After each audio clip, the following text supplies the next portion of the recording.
and then everybody goes around and introduces themselves.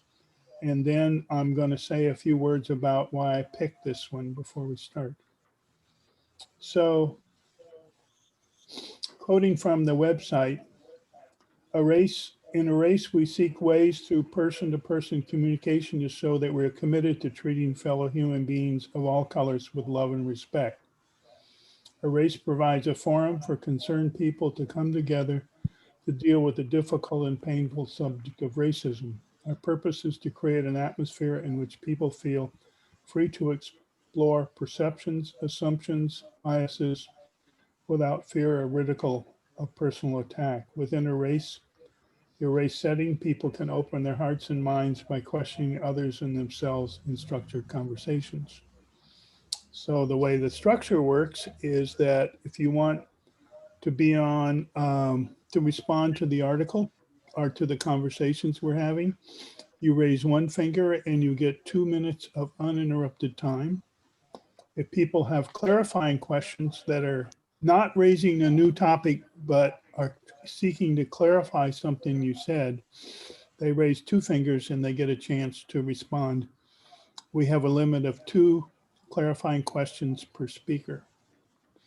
So I'm going to go around, since everybody sees a different order, and ask people to introduce themselves, starting with Phyllis. Hi, I'm Phyllis. It's still raining. I'm tired of it. If I wanted this, I could go live in the Pacific Northwest. And can we remind everybody to mute after they introduce themselves and unmute when they're called on to speak? Good morning. Cindy has a son who lives in the Pacific Northwest, but we only go in August, and it never rains in August. I spent That's a week little- there in June one year on the Puget Sound, and it didn't rain the whole week I was there. Yeah, June is about 50% rain, so you got lucky. Yeah. So Marva, Good morning, everyone. I'm tired of feeling like a duck. I feel like I have to shake my feathers every time I come in from out of the rain. I have a request that everybody say where they're from so we can have a geographic picture. so where are you from, Marva? Oh, I'm located in the great party city, New Orleans. Oh, good. So where they're living, where people are living now, not where they were raised, or both. Michelle, tell us where you grew up and where you're living now. You're asking me? You have to unmute. Are you Michelle? asking? Who's he asking? You. Michelle, do you hear me? Me? Yes, Michelle. Oh, okay. I thought you were still talking. Where you live now. Okay, I thought you were still talking to Marva. Marva was still answering the question. Yeah. I'm Michelle Manning Scott, and I am currently living in Austin, Texas. And because I was invited by Louise, who is here too. And I've lived in Austin now for about almost 3 years now. But I was actually born in Oklahoma, but I grew up for the majority of my life in Dallas, Texas. So, and I enjoy being part of Erace. It's been wonderful to meet all of you and have some great conversations. Thank you. It's kind of relevant for the topic because we're talking about great migrations. Kate. Hi, Kate Robinson. I've been coming to Erace for about a month now, and I'm originally from New Orleans, and because of my husband's job, we moved up here to Northern Kentucky, which is right outside Cincinnati, in 1987. So I've been up here a while, and I look forward to the discussion today as well. Okay, thank you.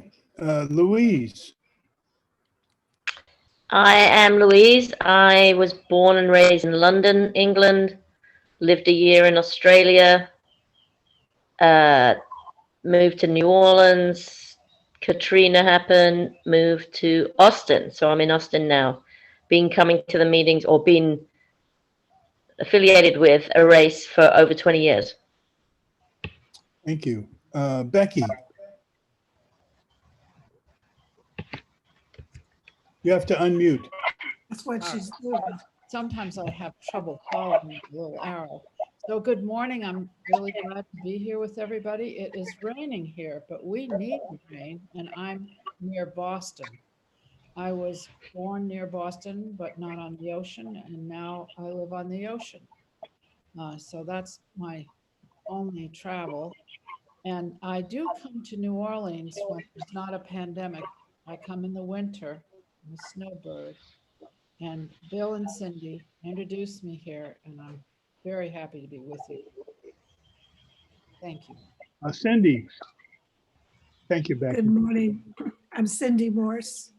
I've been in New Orleans 50 years, but I grew up in Eastern North Carolina, small towns, tobacco towns, and then Myrtle Beach, South Carolina. So East Coast until I came here a long time ago.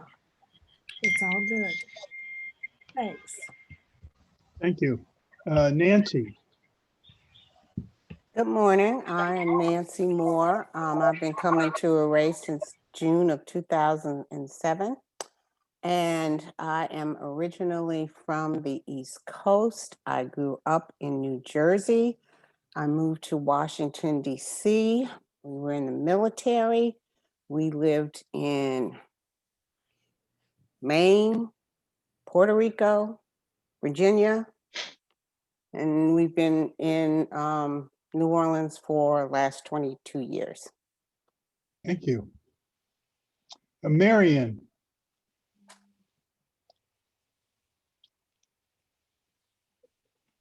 Good morning, everyone.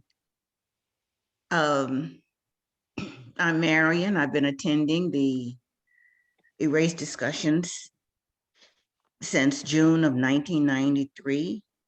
In fact, I attended the very first meeting of Erace at one of the library branches in Broadmoor.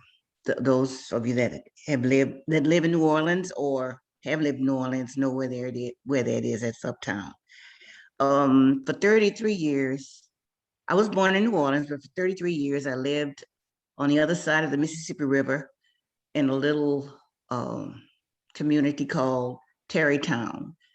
And as you know, Louisiana is the only state in the United States that calls its counties parishes. And I read a long, long time ago, it has something to do with the influence of Catholicism. So I live now in an area of New Orleans called Gentilly, not too far from Lake Pontchartrain. So I've been around water. All of us that live in New Orleans are surrounded by the Gulf of Mexico, Lake Pontchartrain, and the Mississippi River. So for 33 years, in order to come into the city, I had to cross the Mississippi River. So now I'm living in Gentilly in metropolitan New Orleans. Thank you. Cheryl. Good morning, everyone. It's nice to see all of you. This is an exciting subject that I actually talk about with all my opinions and all.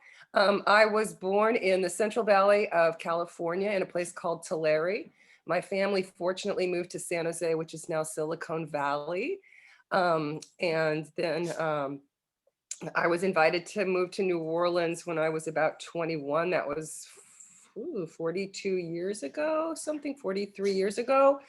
And kind of went back and forth. I have learned and to, admit that whiteness is something that I didn't really understand a lot about. I mean, I did, but the city in 91 got so dangerous that I just packed my little white bags and moved away because I was really afraid I was going to become a racist. There was so much going on. Everyone was getting held up. It was a really bad time for the city. There's so many other things I could tell you about places that I've lived, but briefly, just before Katrina, I came back, and that's when, and I have a question, maybe someday someone can help us. There was a man, I believe, whose name was Bill Krugman, and he was the person that was really strong. And I think that Glenn probably has history of that. And I'm really curious as to how long racism has been formed, like how old it is. Just two questions. that pop up for me that I'd love to hear about, but I live in Uptown New Orleans now. And I think that's what I have to say. Thank you. Hey, Glenn.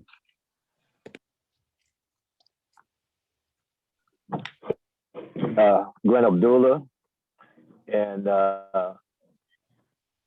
we also need the rain for the Louisiana Eagle system. And been coming to Erace since 1994, and I'm gonna be on the move listening to you today. So I'm gonna have to be.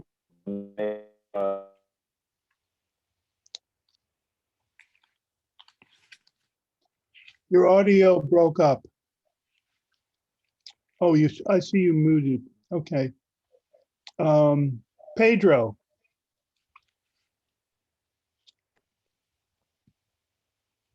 Yeah, sorry about that. I was looking at the article.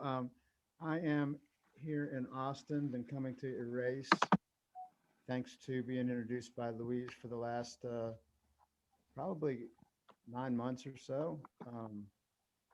I was born in Austin. That's where I am, here in Austin, Texas, or outside of Austin in Spicewood.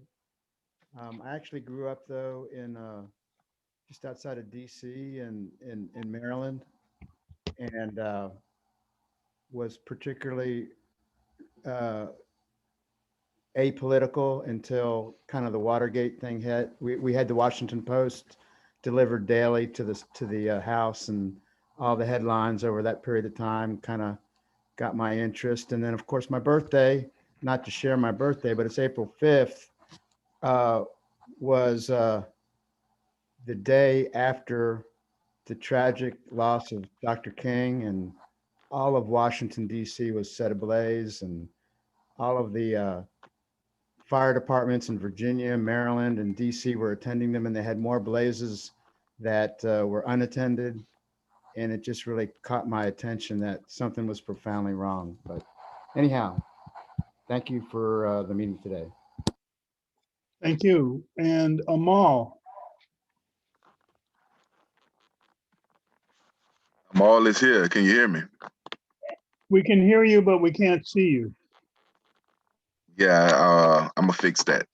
So yes, I've been attending the race meeting since 1997.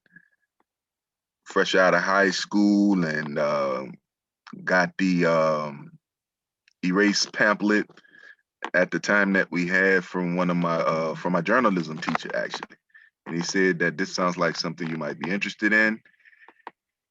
Ignored it for about a year, and cleaning up my room one day, came across it again and decided to give it a try, and I've been coming ever since. Thank you. Oh, Phyllis, you didn't get to say where you were raised and where Thank you you. live now. Yeah, I live in New Orleans now. I was born in Akron, Ohio, and grew up there. I have lived in Berkeley, California, Stockton, California, San Antonio, Texas, Grand Junction, Colorado, and Elgin, Illinois, not in any order. Okay. And I can answer Cheryl's question. You might mean Bill Connect was the person, and he was chairman for a long time, and then he retired, but he's still around in New Orleans. And New Orleans, Erace started in 1993. Was there another question? Did I answer? Okay. I think you answered all of them. Awesome. I was conceived in St. Louis, but never saw the light of day there. I was born in Oklahoma. I moved when I was 6 months old. I don't remember that. I lived in Austin, Texas till I was 4, but I don't really remember much of that. And I moved to New Orleans, and that's where I spent my childhood from ages 4 to 14. And I have fond memories, and then I came home in 2012. So I'm glad to be back. So let me say a little bit about why I picked this article, and I'll say more in response to what everybody has to say. I have to admit, when I first heard about this concept from Charles Blow, I was initially really excited in a kind of devious way because I thought about the white racists finding themselves living in states with blacks in political control, and they would have been apoplectic. And of course, they will fight, as they're already doing with Jim Crow laws, voter suppression, gerrymandering, all those things. They're going to fight. It's going to be a big struggle. But Georgia is a proof that we can win it. But I also saw that there's some serious issues in addition to white voter suppression. First of all, people need to come back to jobs. They can't just come back and vote. If they're retired, like I was, that's a possibility. But people who are working, they need jobs to come back to. And we have a friend, white friend who was raised in St. Joseph, Louisiana, a town on the Mississippi Delta in Northeast Louisiana. The town is 80% Black. Some neighbors of hers had to go north to Flint, Michigan to get jobs, but they left the kids with the grandparents to be raised in St. Joe, at least until they were settled, but they also thought St. Joe was a much better place to raise kids than Flint, Michigan. So that's an issue, is jobs. Also, a second issue, it may be not quite as impactful, but the young people that Blow wants to migrate south, many are second and third generation living up north and have lived up north all their life. I was working with a young Black woman in our city's IT department in the late 20s, early 30s, and she had lived all her life in Connecticut. And we bonded very quickly, in part because of our shared time in New England. Also, she was incredibly bright and skillful in what she did. And she had a very promising career in our city's IT department, but she decided to go home to Connecticut. She said she didn't like living in the South. She wanted to go home to New England. This is what she knew. So some people will have to deal with that issue too. But if this works, it's interesting to speculate because there may be white flight from the deep South, just like white flight to the suburbs with integration. And now Blacks run most cities in the deep South, like New Orleans, Birmingham, Montgomery, Atlanta, every city in Mississippi, and even St. Louis have Black mayors, while white racists control the state legislatures. I would imagine the white racists, if they did flee, would go to states like Arkansas, Tennessee, where they might still be in control, making those states more white and the deep South more Black, just like what happened with white flight to the suburbs. So we'll just see what happens. It could go a lot of different ways. But I respect everybody's opinion. So I'm very interested to see how people respond to this concept. Blow says it would give African Americans a base of true political power, ironically, in the Deep South. So we'll just see what happens. Anyway, the list is open. No one wants to go first. Becky, okay. Let's see if there's another person who wants to go second. Cheryl.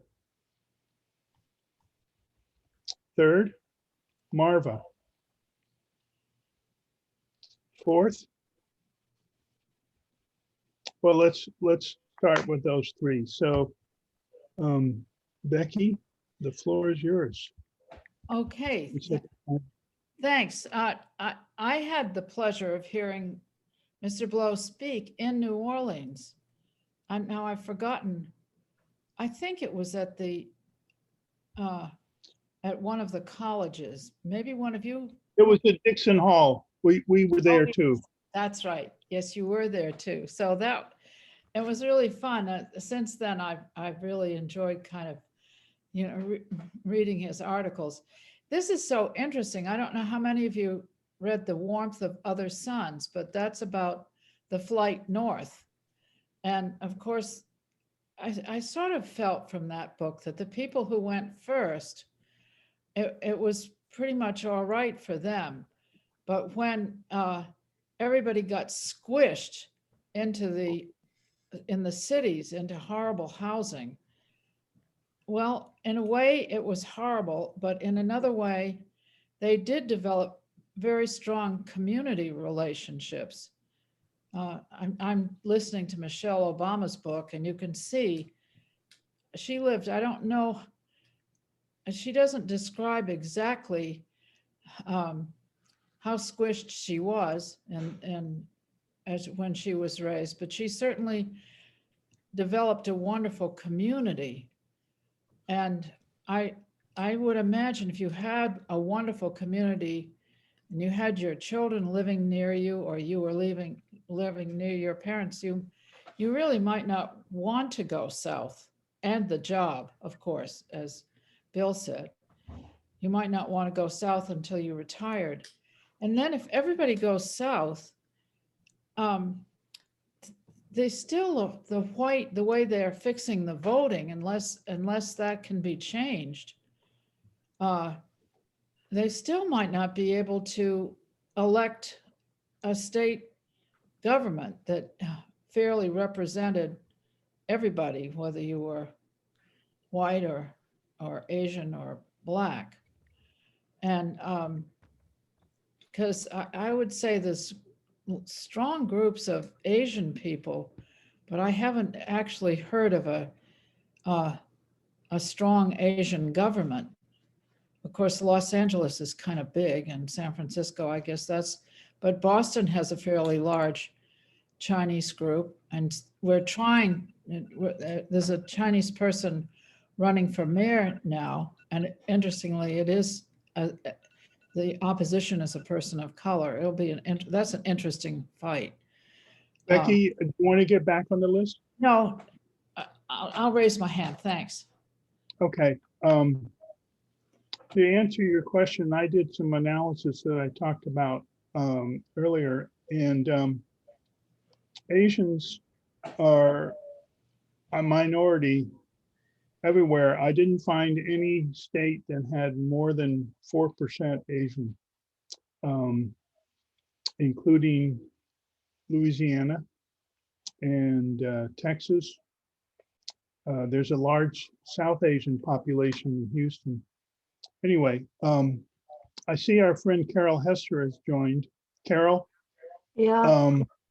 We ask everybody to say where they were raised and where they live now. Okay. Okay.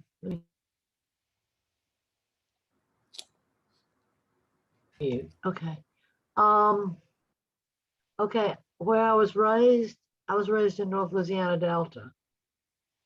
And I'm in New Orleans now. Okay.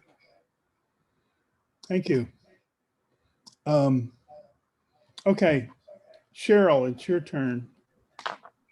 Well, I'm really hoping that we get to hear from people that are Black that are part of our group on how they feel about this, because I'm really interested. In 2018, I took a beautiful trip and went all the way up to Richmond, Virginia. There's an incredible enslavement trail there that I got to walk. And I was just so impressed by the beauty of the South. I just think it's incredible land. And of course, that's where all these people came and settled, and the wars were because of this beauty of this fertile, fertile land. And so it was the first question, like going to Selma and wondering why a record company didn't move there and just buy it out and make it a music center and take it back, but I realized jobs and then the people you'd have to put up with, because you know, now I'm proven wrong, but I was kind of hoping that all these old Southern whites would die and then their children would be smarter than that, because I came from that kind of a background, right? So I realize that's not real. And so there's so many reasons not to come down here. But I just think it's terrible that all that work was done and the whole place was lifted up and created, and it's not being enjoyed by the actual people that did all the work. And I know that, you know, it was just, there was good efforts after the Civil War, but, you know, nobody from the North helped anybody down here out. We can see that through the Birmingham prison systems and the steel industry, and how, I think, was it, someone else can clear me up, I'd have to research because of my brain, but Roosevelt was the president that didn't give any aid when people were asking for it. And all these rules were made and people were put in prison. And then it was even worse for them to be on a chain gang than it was to even be enslaved at a certain point, you know, because death was just not, you weren't, it was just horrible. You could be rented out for $2 a day from a prison and done, you know, to do really cruel work. So I'll stop there. Okay, now it's Marva, and then the list is open. Anybody else want to get on? Marion. Okay. Leonetta's here. Oh, and Leonetta, yes. Leonetta, we ask everybody to say where you were raised and where you live now.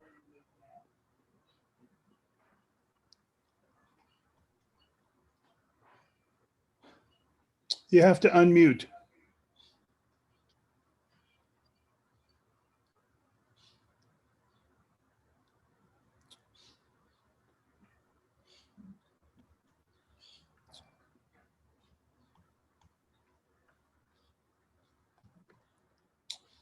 Leonetta, can you unmute?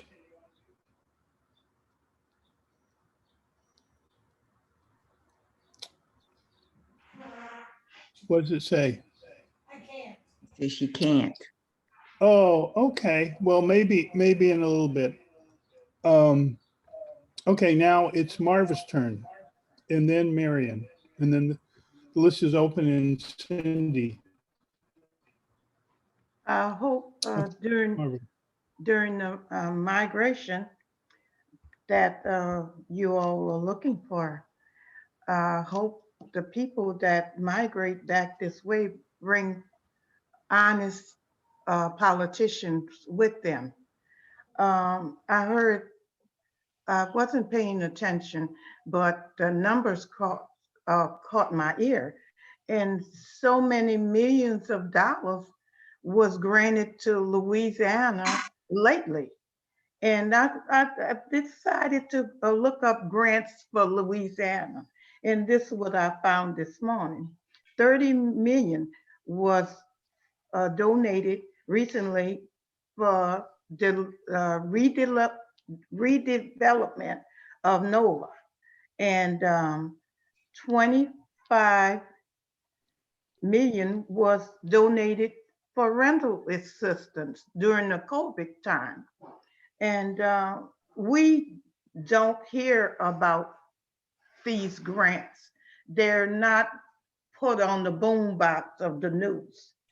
And I wonder what and who's held accountable for the grants that we're receiving a lot of federal grants. And I don't know what this politician's name, he got shot at a baseball game. Scalise. Oh, God. He is crooked. He's as crooked as a pretzel. And That's it. I prayed for him. Lord knows I prayed for him when he got shot. And I don't want to be sorry I prayed for him. But he's as crooked as all outdoors, and he needs to be replaced. I ran across another grant. It's called HUD Resilience Grant. It was a competition, and Louisiana accumulated 92,000 million. And I don't know. I don't hear about any of the monies, where they being handled, how they're being handled, or where they went to. That's a Marva, do you want to get back on the list? yes. Okay, you're back on the list. Okay. Marion. Oh, by the way, Scalise was saved by a Black female police officer. And that fact doesn't always get mentioned. But anyway, Marion, it's your turn. There was a sentence in the first paragraph that caught my eye about the cities being broken, even though they Black people left the South and they went north because they thought this was the promised land.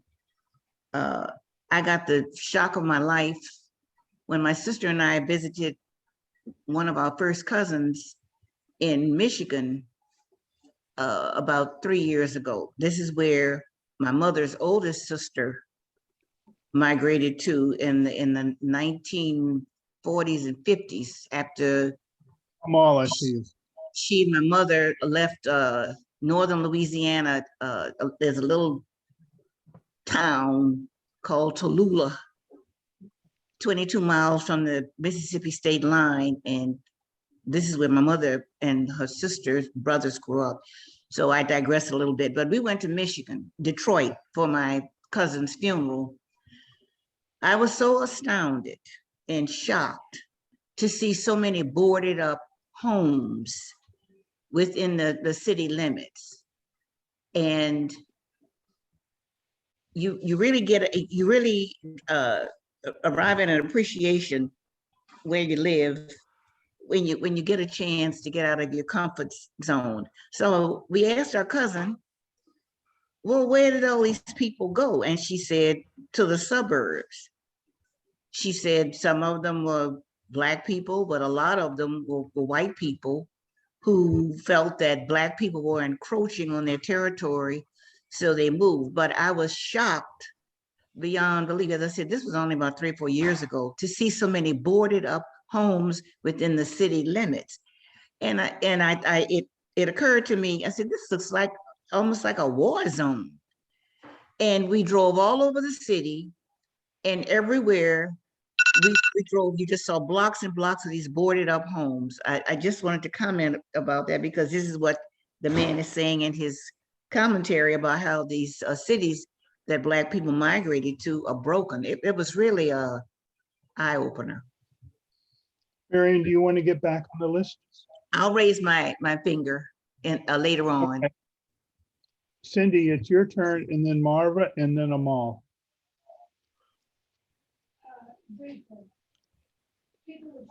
You have to unmute.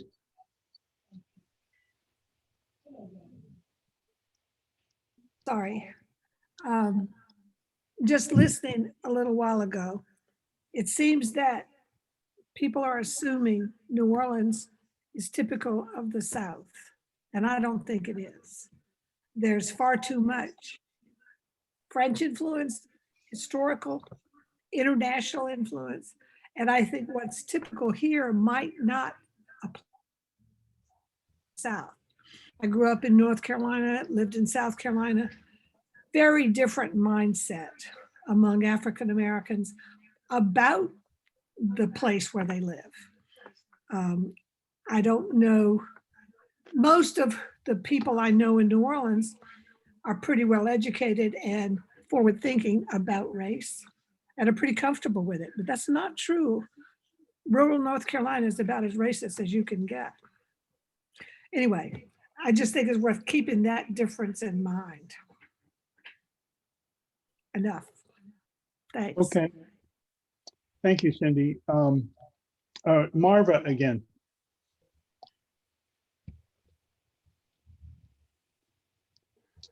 Unmute. There you go. I think we should be able to be ahead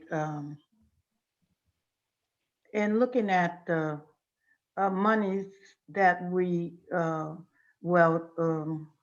the monies we receive, who can I call about the monies? Who would give me an honest answer? Is the money sitting somewhere gathering interest and not doing the job that it was issued out to do? That's a lot of money. We shouldn't have all these blighted houses. And I don't know why they keep them on the tax list, and people that have migrated elsewhere post Katrina, they're allowing trees to grow out of the house, grass covering the roof.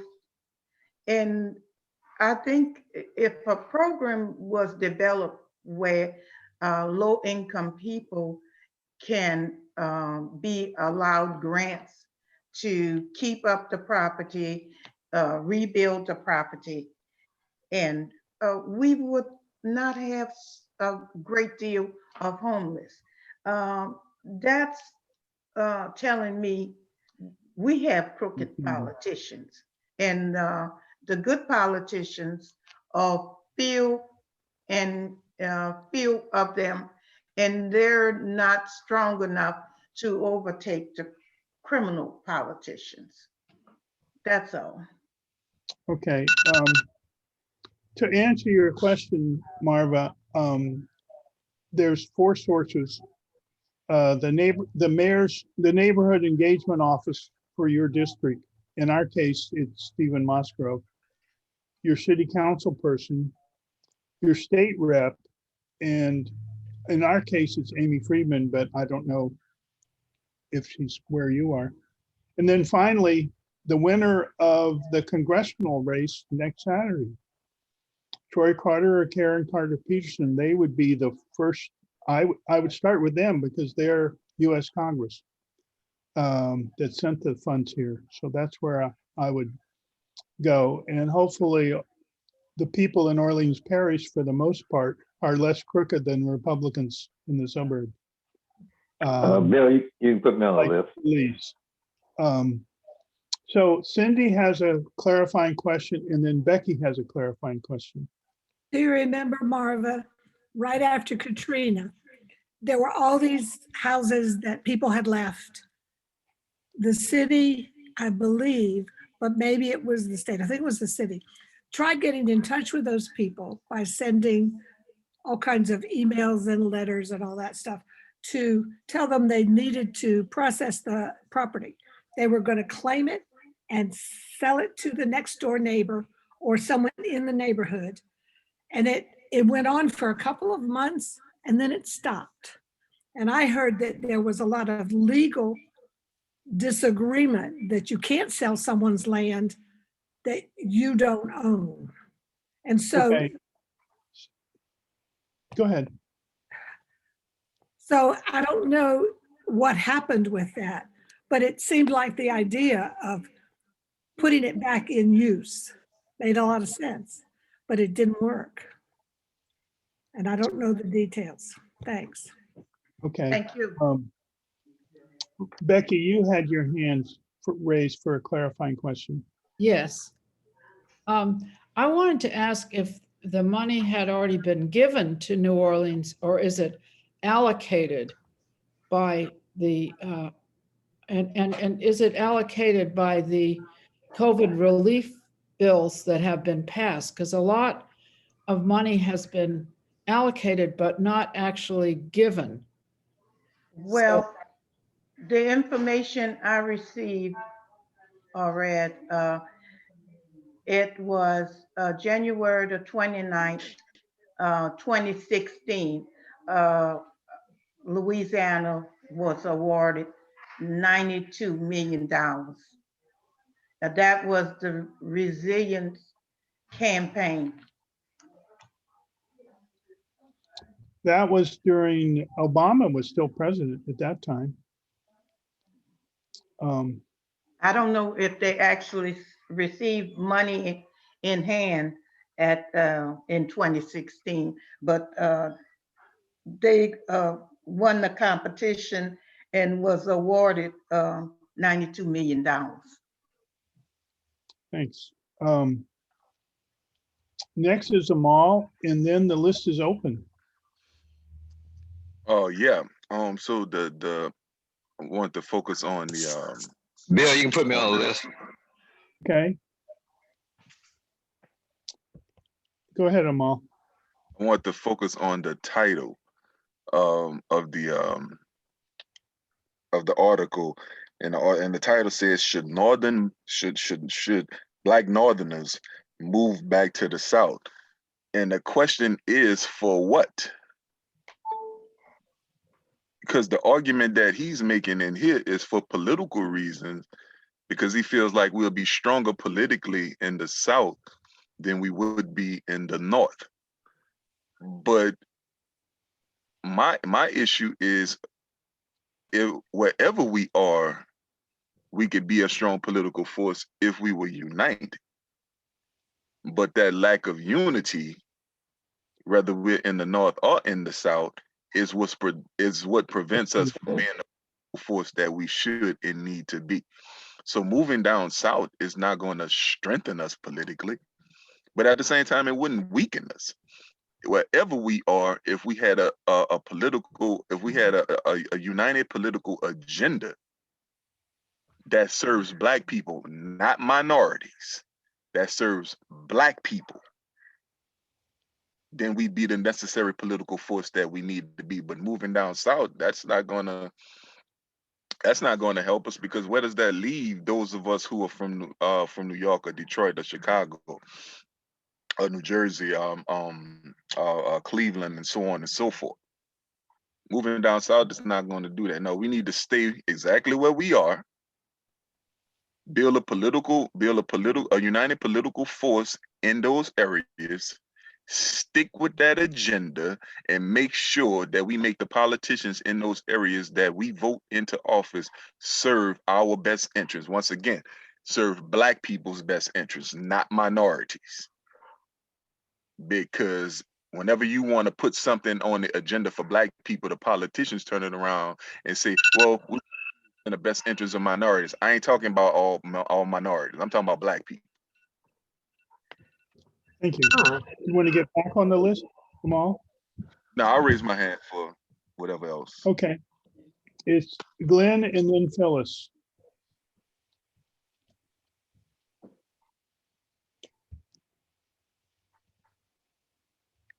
You can hear me?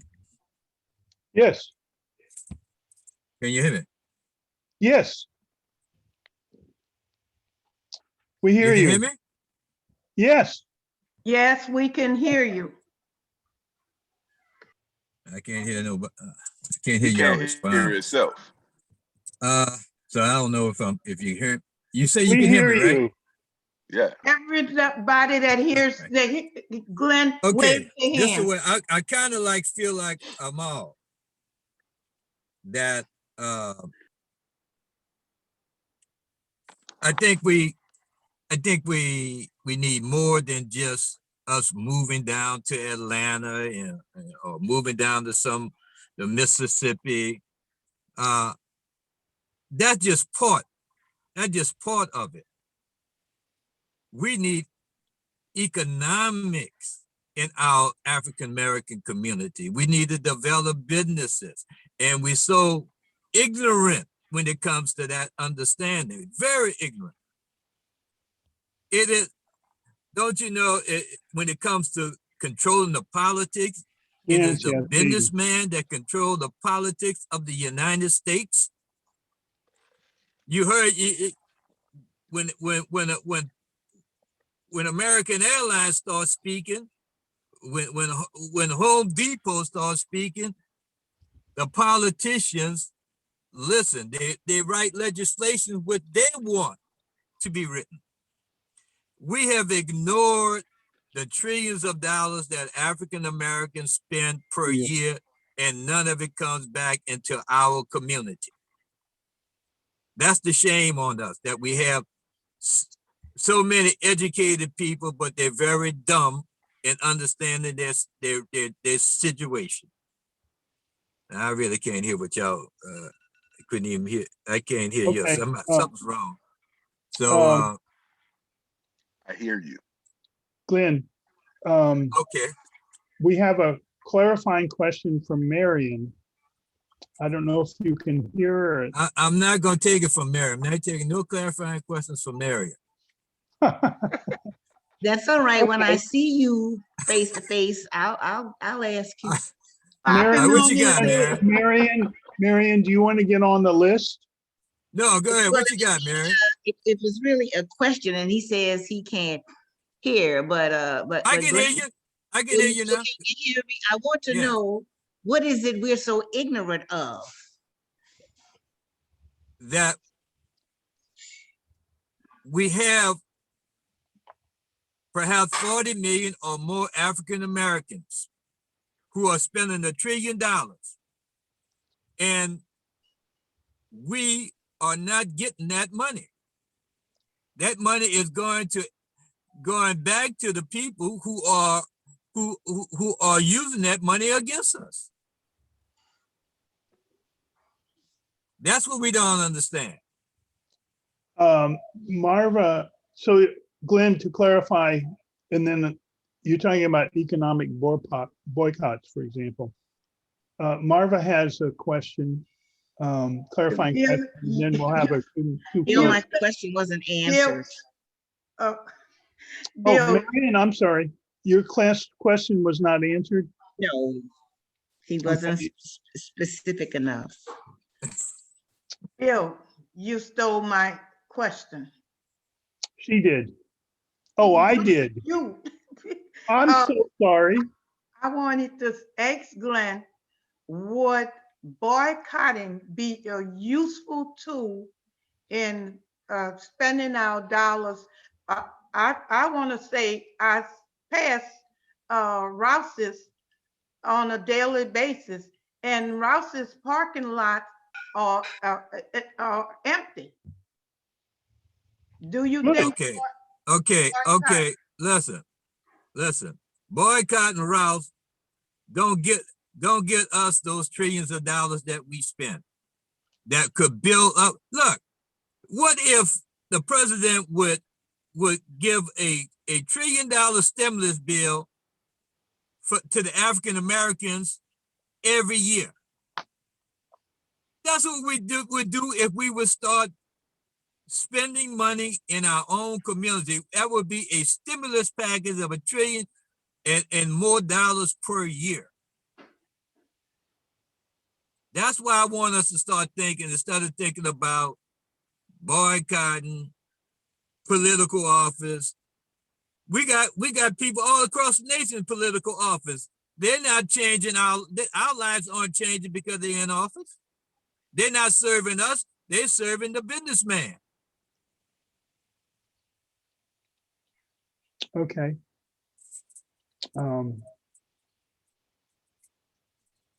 Phyllis, it's your turn, and then Nancy, and then Becky. So what I want to say is, let's bear in mind that Rouse's parking lot might be empty because people are ordering their groceries for delivery. It might not be a protest. So let's wait till the pandemic's over and see. Also, I think we have to think outside of like individual silos of certain ethnic groups, or however you would put it, racial groups. We need coalition. We need Black, Asian, Hispanic, Latino, poor whites, progressive whites, and the LGBT community to come together with Black people, and everybody vote together. And that, stop shaking your head, Amal. And that is how people will make progress in the voting booth, because all of those groups have similar, maybe not all, but similar ground basis of concern and need. If you look at the movie Judas and the Black Messiah, what really upset J. Edgar Hoover about Fred Hampton was he was building coalition. He had Hispanic people, he had other Black groups, he had the poor whites who were flying the Confederate flag but heard his message. And that is the model that we need to move forward with, in my opinion. Thank you. Amal, you're shaking your hand. Do you want to get on the list? Yes, okay. So we have Nancy, Becky, and Amal. And Marva. Okay, Nancy, it's your turn. Yeah, I had surgery on my mouth, so I'm not saying a whole lot today, but Glenn, I agree with you to an extent about it's not necessarily political power, it's economic power. Because what happens particularly in the cities in the North, like Marion experienced, is when they got Black mayors, white businesses pulled out of the city and decimated their economic tax base, okay? So that's why you saw white flight and the collapse of the cities in the North, okay? However, and I agree that we need to come together and not only build a political base, but an economic base. But the one thing I do disagree on that you're saying, stop calling people ignorant dumb. People are not ignorant and dumb. People may not have the necessary exposure that they need to have to understand how all these cogs fit together and benefit as a unit, a cohesive unit, and may not understand it. There's too much of the crabs in a bucket mentality. Everybody trying to climb out, satisfy themselves, as trying to work together, as Bill has said before. A rising tide floats all boats, but people just can't see that because they're too busy trying to survive on their own. I need enough for me, and I need more for me, and I need enough for not only my family, but my generation, my sister, my brother, my cousin, my kids, my grandkids, my great-grandkids. And that's why we can't come together and form a coalition. Oh, I planned that perfectly. Thank you, Nancy. I love the analogy of crabs in a bucket. Glenn has a clarifying question.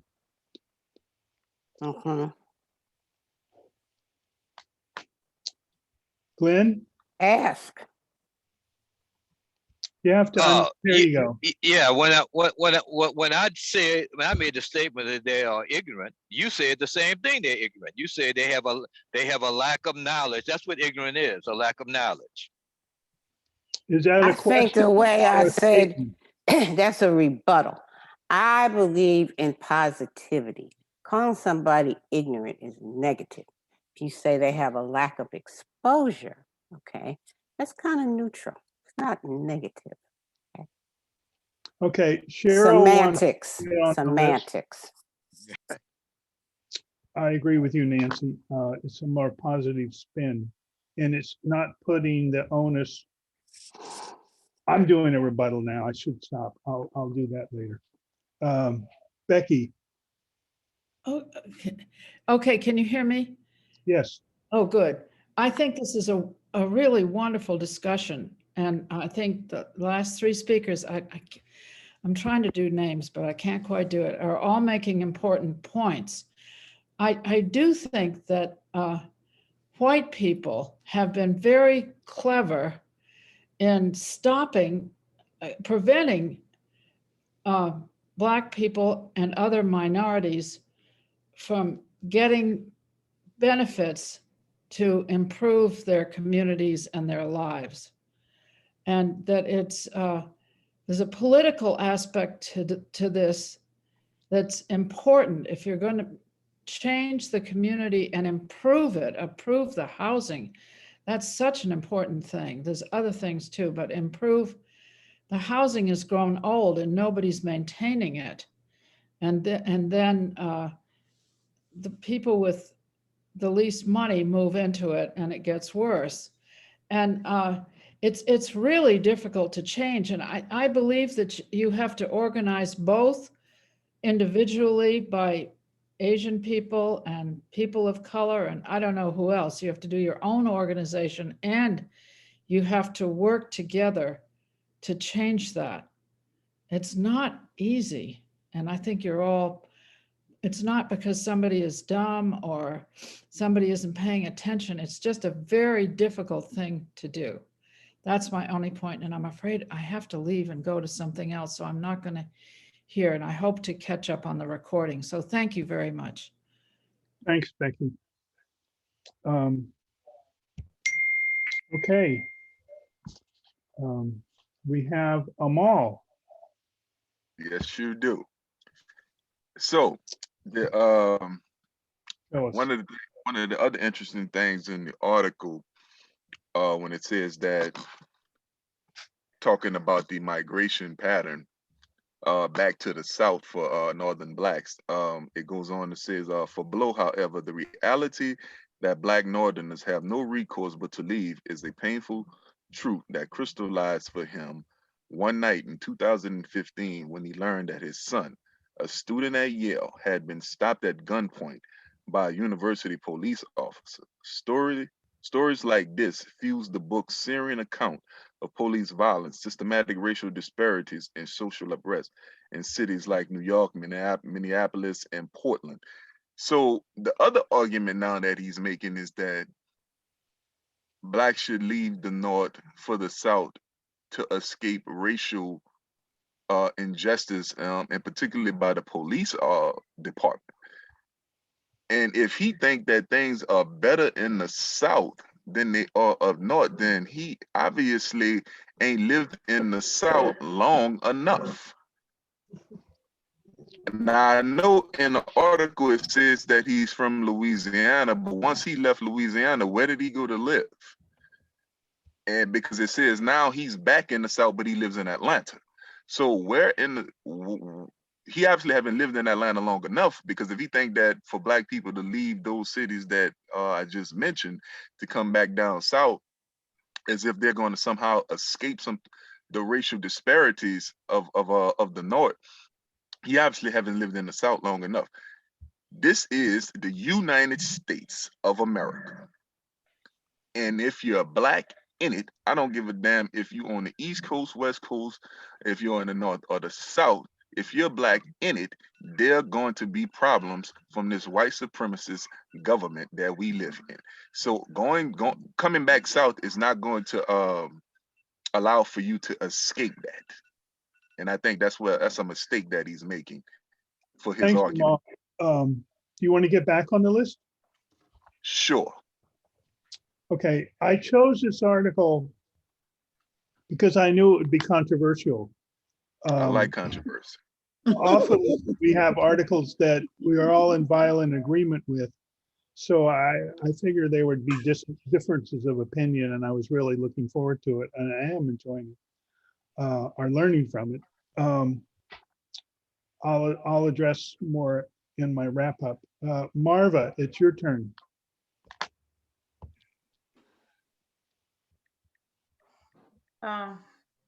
I want to say about poor whites. They are being hoodwinked. They're being fed rhetoric of Blacks are keeping them from progressing because of monies meant for them are being given to poor Blacks. As we make progress, you will make progress also. But the poor whites can't see through the rhetoric. They are using psychology on them to do their bidding, their political bidding and agendas. As long as they can feed red meat to the poor whites, we can't count on that. That's all. Okay, thank you. Let me just stop the timer here. Okay, I'm tempted to say more, but I'll wait till the wrap up. Cheryl, it's your turn. and then Phyllis, and then Amal. I really appreciate everybody's different opinions and different ways to look at this. It's really, I really am thankful. I don't know how does everybody feel about this entire country having free access to internet and things like that, like so that we can start to improve the playing field for poor everybody. Poor everybody needs to get smarter. I had to do this thing because I'm sorry, Nancy, because I admire you so much. But Glenn, when Glenn said ignorant, you know, in New Orleans, that's really a term that gets used. And so I'm going to give Glenn a little slack right there because of him explaining the usage of it. But I'm going to also say that a lot of terms that are very typical here that mean something else do have a negative edge. And it's good to observe that. I just had to say, I don't know why I jump in and say, the Data magazine has the big ad for Rouses in it, the last 2 issues. And I haven't taken the time to write to the Data magazine and tell them how offended I am and how everybody's boycotting Rouses, because many groups are. And I'm just going to invite everybody to join me in writing to the owner of the Data magazine about how disgraceful that is, that they have big ads for Rouses in their magazine. I'm done. Okay. Phyllis, it's your turn. So Marva first, has a Oh, wait, question. Marva has a clarifying Oh. question. Do you think, Cheryl, do you think Rouse's is paying an exorbitant amount of money? Is that free ad that Data is giving them? No, the Data's getting tons of money for that. And it's okay. it's a free publication to the Black community that's put around the Black neighborhoods. I mean, it's only here and there in my neighborhood, but good money isn't always good money. They're paying out of their eyes. The articles that they have there about supporting Black businesses and promoting Black culture and lots of different things. And so I feel that that's just an absolute opposite, and they should find some money from somebody else. Thank you. And the food is cheap. Let me tell you, when you pull out the ad, I'm sorry, but the food is cheap. But I'll tell you, I don't like the name of Winn-Dixie, but Winn-Dixie has, you know, done a really good job of making their store better for people that want to shop an alternative. I have a clarifying question, Cheryl. It's called Data. Okay, I wasn't familiar with that. I know about Louisiana Weekly, but I didn't know about Data. Okay, Phyllis, it's your turn. So first, I want to remind everybody that this article is basically commentary or review of the book by Charles Blow. So we should all take that with a grain of salt, because this person, you know, picked out certain things that he wanted to highlight. So, you know, maybe we all need to read the book and see the context of some of the things that are highlighted, like his reaction to what happened to his son at Yale. Yeah, I don't 100% agree with, you know, the concept that or at least a lot of young people should move south, but that might be happening anyway. There might be entrepreneurial opportunities that are already bringing young people of color to the South. I don't know. And I want to agree with what Marva said, but expand on it. I think we're all being hoodwinked to think that there are other groups that are our enemies that we should not build coalition with. And that we have to know that that has been a trick of the white supremacist culture since forever, since it began. And that we have to stop buying into that, and we have to build coalitions. It doesn't mean individual groups won't get to have their own agenda and their own policies move forward, but there are things that are mutual amongst groups that if there was a coalition demanding it, things would change. That's what I believe. Thank you.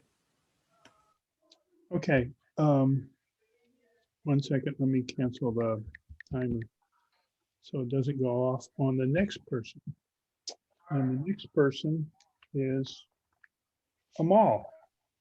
And then the list is open, although we're getting close to the time. So maybe we have two more after them all. And if they don't have two more, we'll just start the wrap up after them all.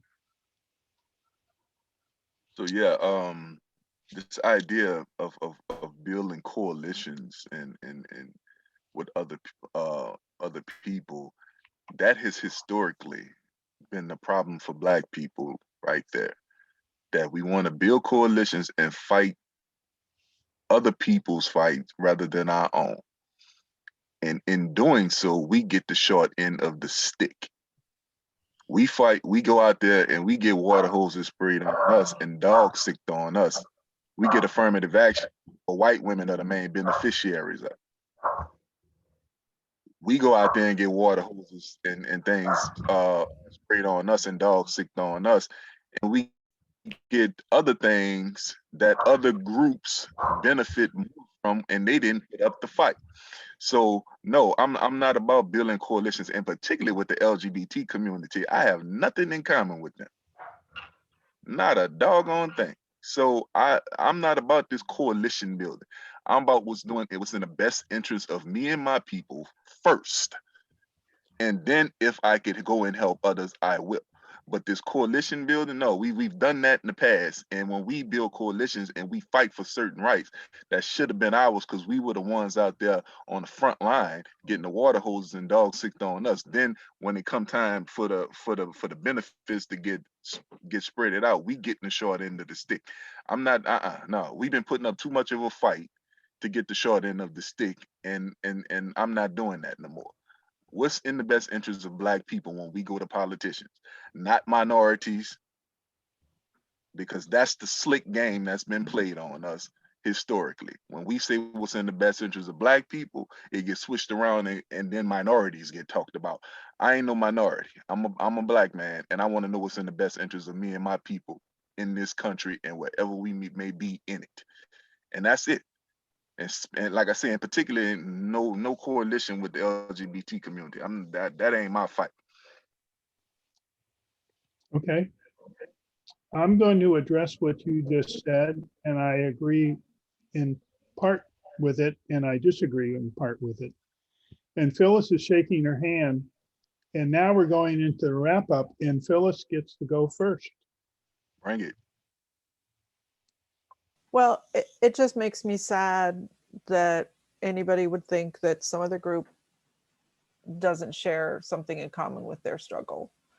That's kind of where I'm at, because I am a white woman, obviously, and I think that there isn't a group on this planet that doesn't share some commonality with me, who struggle, because granted my struggles aren't that bad, that I could support their struggle, and want to help them and want to not help, support and back them up. So I would just hope that everybody could be more open to every other group and look more into what the needs of those groups are. Yeah, I'm just feeling kind of sad. Thank you. Okay. Marva, you have 1 minute. From the time you unmute. I won't stop it and start it again. Okay. I enjoyed everybody's view, and it gave me food for thought, whether I disagree or agree. This discussions are open. It opens avenue for the thought process. Good topic. Thank you. Michelle, if I'm correct, you have 2 minutes. Yeah, it was a good discussion. I really came to it wanting to listen to the Black perspective here, because this is, I think, what's important to listen to in this conversation. But yeah, I mean, and I like Phyllis, I'm kind of disappointed that Amal feels that the struggle is kind of for Black people. It's disheartening, because it's something that as a person who's been enlightened to all of this and wants to help And I know that's kind of the stereotype of the white person wanting to help, so to speak. But trying to figure out ways where we can bring the Black perspective front and center and center it in the conversations that we're in as white people, to say, you're not getting the picture here, to people who don't.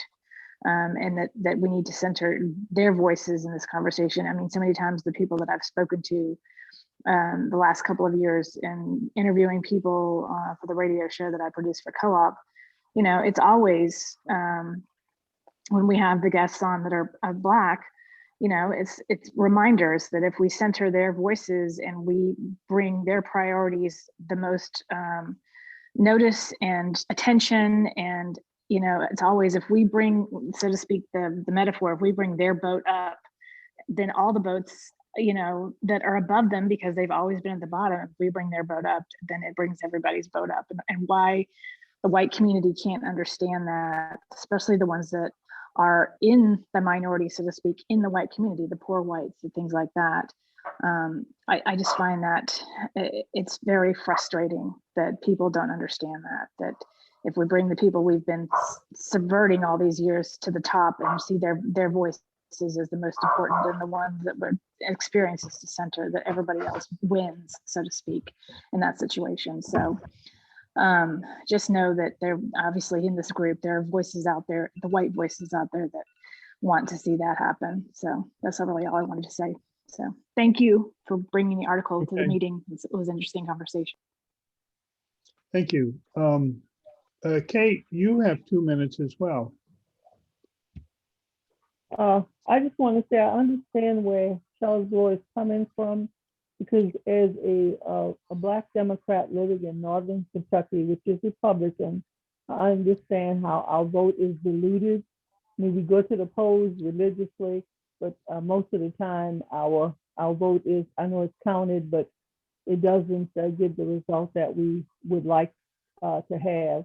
But I don't think it's a good idea for us to move, or the Northern Blacks to move back to the South, because like you said, first of all, you have to have the jobs and stuff to move back. And then I worry about the tax base being eroded, because then you would have white flight, of course, again. But it was a great topic, and I enjoyed all the comments and everything that everybody had to make. Thank you. Thank you. Louise, you have 2 minutes as well. So yeah, I was here just to listen as well, but there was something, and again, Phyllis and Michelle mentioned it, that they are a little disappointed with Amal's point of view. And I just want to again bring in Native Americans. Their voice is the weakest, I feel, in this nation, and they are also, Amal, on the front lines of fights that they have for pipelines going through their lands. And so I do understand that you feel you're fighting fights for other people, and yet you're getting the rough end of the deal. But Native Americans are almost invisible in this, and I do feel coalitions would be necessary, would be helpful. Sincere coalitions where they, once you do come to deals, that it is good for everybody. So yeah, I do believe coalitions are indeed needed. And it's not just a black-white fight. There are many needy minorities in this society that we need to uplift and help.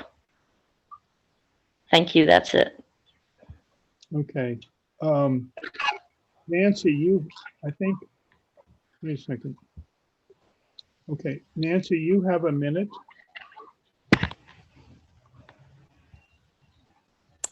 Thank you for the topic. I just want to say that the population shift from the north to the south has been happening over the last couple of decades, since air conditioning has become cost effective, and the population in the north is shrinking as people are moving to the south. But that's in general. I mean, that's not any specific demographic that's doing that. It's just people don't want to deal with cold winters in the north and the snow. I also wanted to say that I do believe that, you know, it's going to take, what is it, all people coming together. And we need to start thinking about this for 2024, because we're going to be in the same fight again in 2024. People coming together. And my last comment is LGBTQ is not a choice. Thank you. Cindy, you have a minute.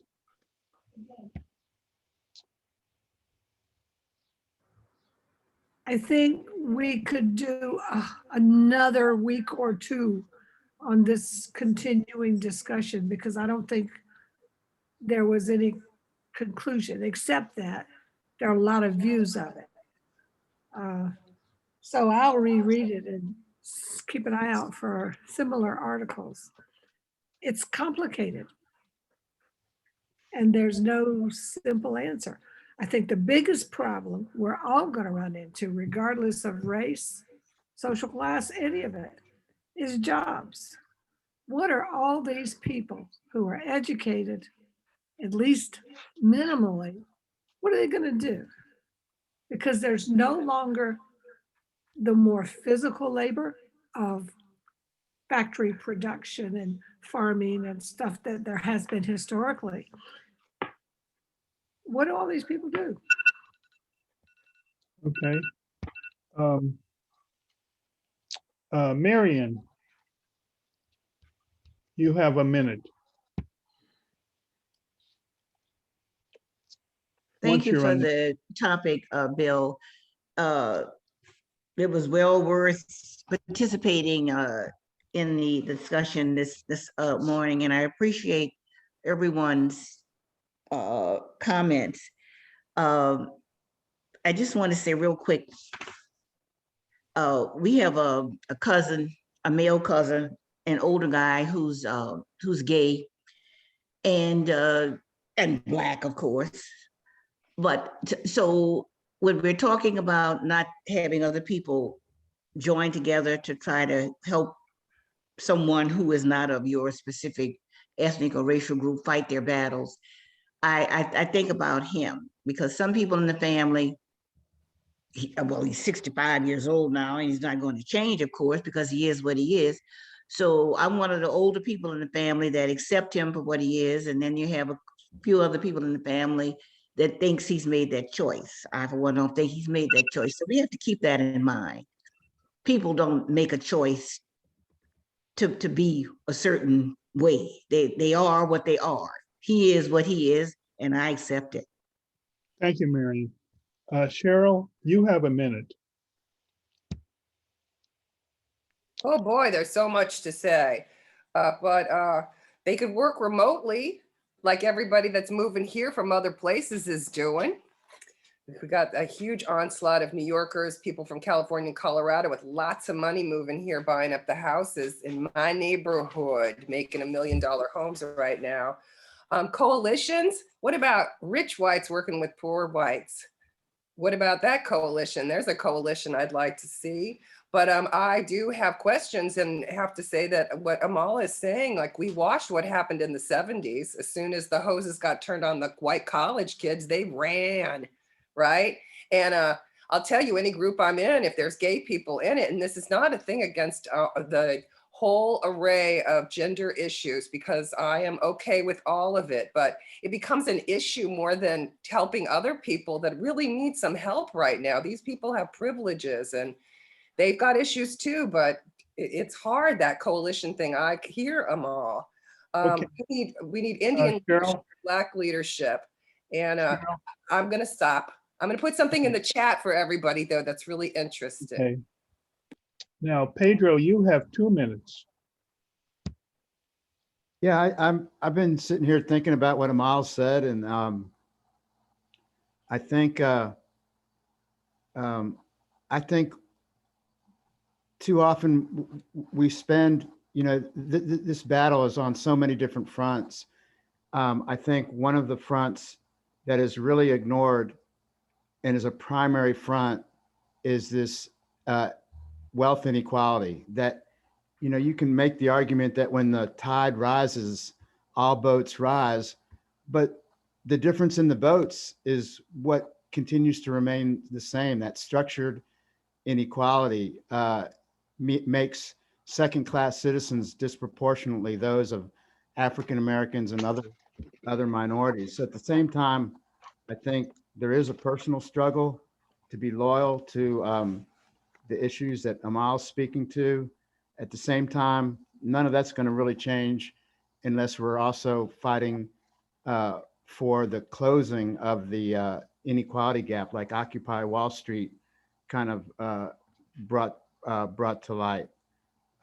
Because these fundamental inequalities can persist even when the tide rises for everyone. I know for Malcolm X, he going to the Mecca and seeing people of all different colors that were profoundly non-racist was a very transformational thing for him. But at the same time, I think he understood that the priority of the most exploited needs to remain a priority, but he did not, of course, exclude any longer the contribution of anyone, white, black, or whatever, that would fight for the reversal of the inequalities that he saw in the world and oppression. So, Okay.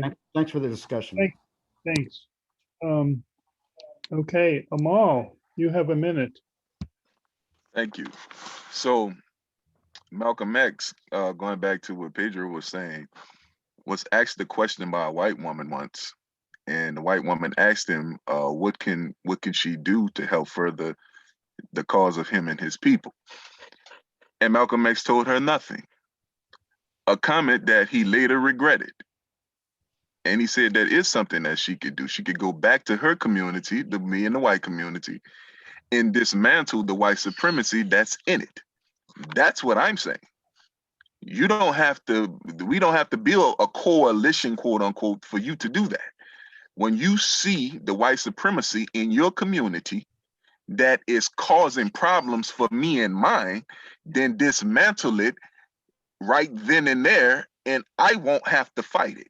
But historically, what white people have done is waited till black people start fighting. Then you want to jump on the bandwagon and make it out like we got this coalition going on. No, you saw the white supremacy before I start fighting it. So don't wait till I start to fight it for you to jump on the bandwagon and start to fight it. It's when you see it, you dismantle it in your own community, and I won't have to worry about dealing with it. Okay. As far as That's LGBT is concerned, a very good point you just made. I'll let you go over a little bit to finish your sentence.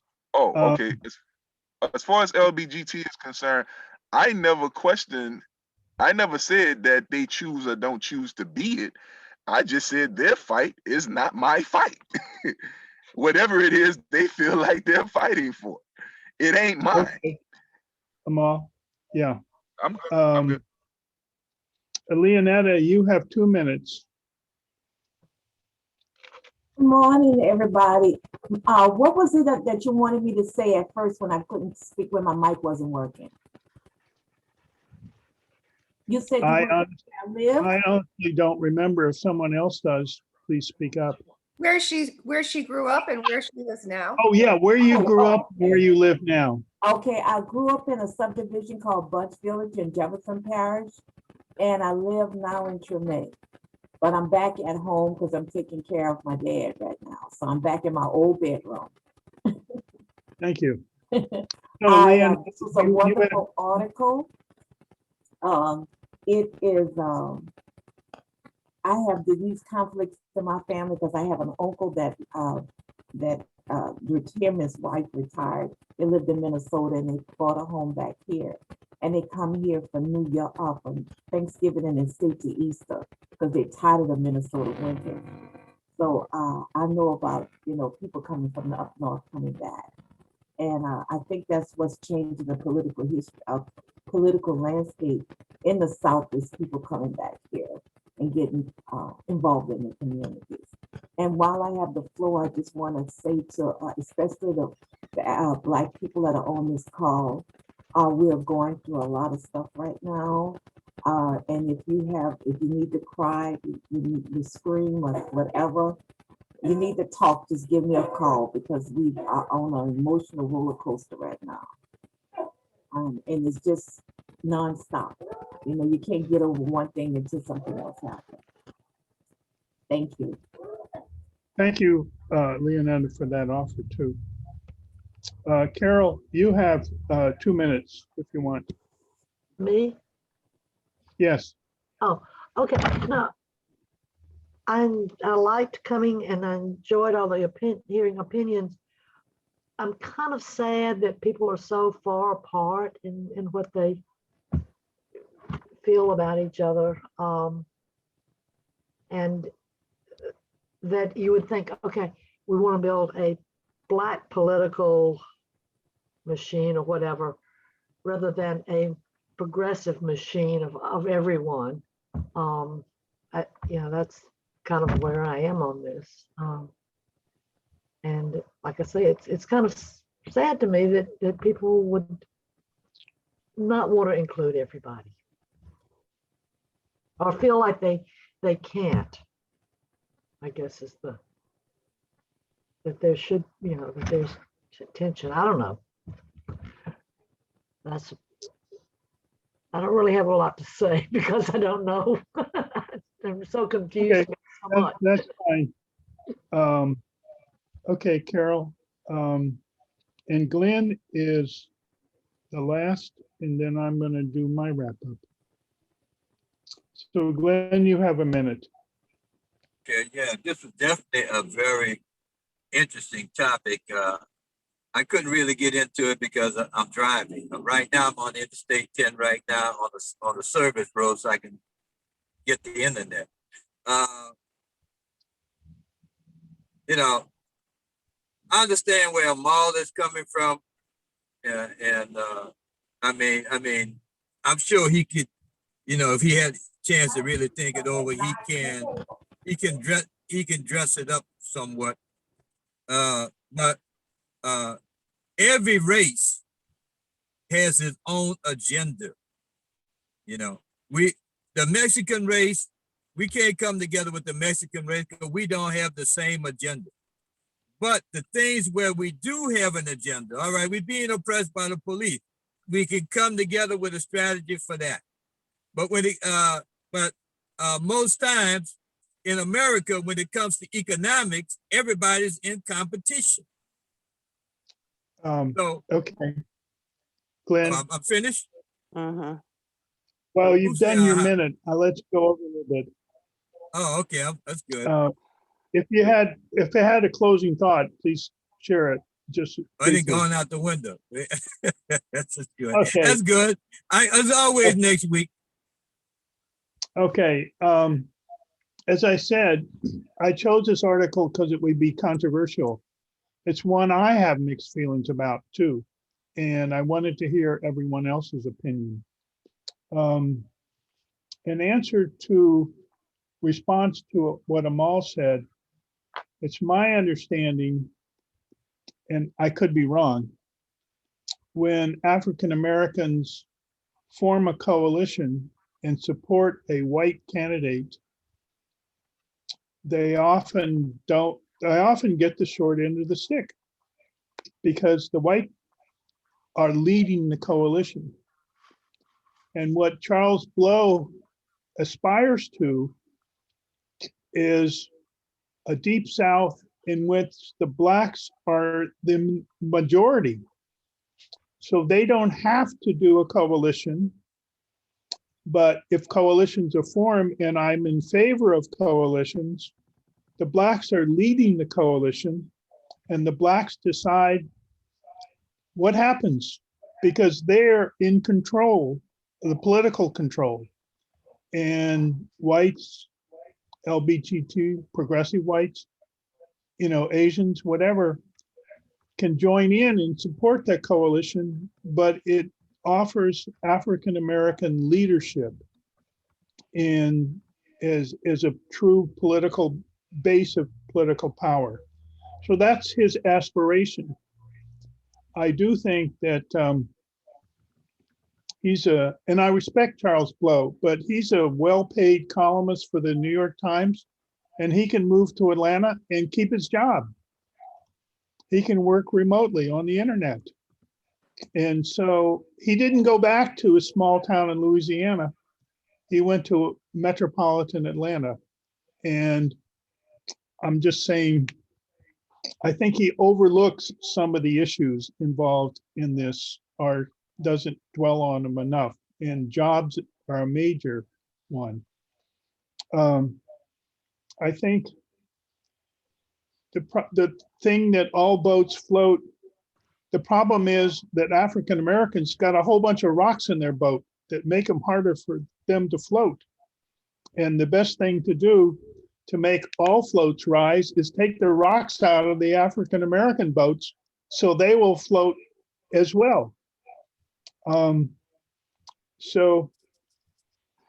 And there have been, well, first of all, there's been white propaganda for years. Prior to the Civil War, I read that newspapers were like Fox News. They were running all these things supporting slavery and criticizing blacks. But during the Civil War, there was a coalition. I don't know how many people have seen The Free State of Jones, but in Mississippi, there were white Confederate soldiers who realized they were fighting for the top 1%. And the last straw was when Mississippi passed a law that every white person who owned 10 slaves, every family that owned 10 slaves, there would be one white male would be excused from military duty to supervise the slaves. And that was the last straw. And so these whites formed a coalition with runaway slaves, and they took over several counties in Mississippi and controlled them militarily. And the Confederates first sent some troops to take the counties back, and the coalition defeated them. And then the Confederates sent an elite cavalry unit away from the front lines, and the coalition just receded back into the swamp. So again, I'm intrigued by Charles Blow's article. I think what's going to happen is going to happen not because of what he said, but just because of economic and other forces. And we'll see what happens. But I'm very comfortable living in a majority Black city. And New Orleans is the only city in the South that I could live in. And it's really the only city in the country I could live in, because the northern cities are too cold and too expensive for me. So thanks for the conversation. We are boycotting Rouse's too.